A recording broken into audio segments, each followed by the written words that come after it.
4. Chaos cults. The mythology of chaos cults involved extensive bestiality, and it became an important aspect now of the revived cults.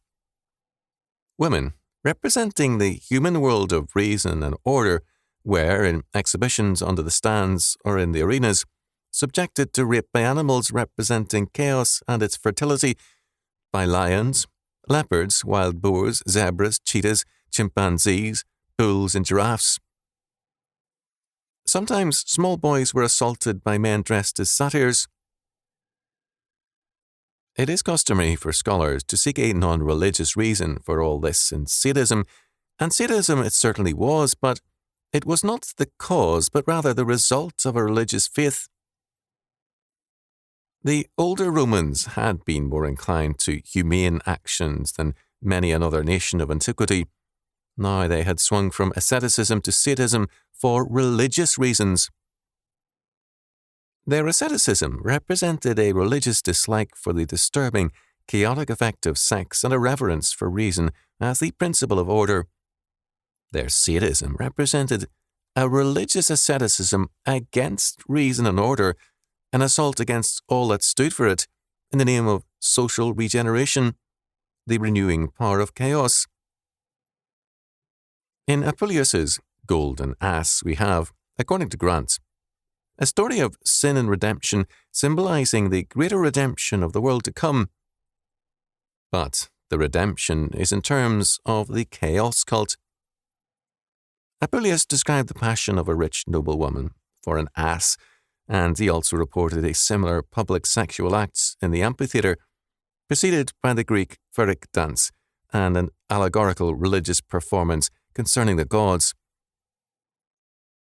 Bestiality as a religious act has a long religious history and a ritual role, as in ancient Egypt, where men mated with the sacred crocodile.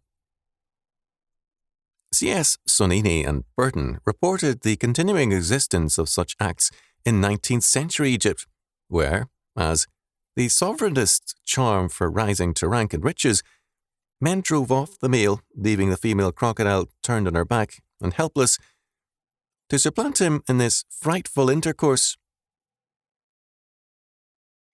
The prohibitions of the Mosaic law against sexual relations with animals were religious prohibitions directed in terms of an environment in which these things, both in Egypt and especially in Canaan, were religious acts.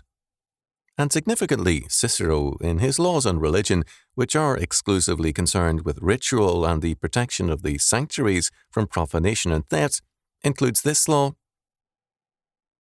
the pontiffs shall inflict capital punishment on those guilty of incest. As for the religious law concerning games, Cicero called for moderation.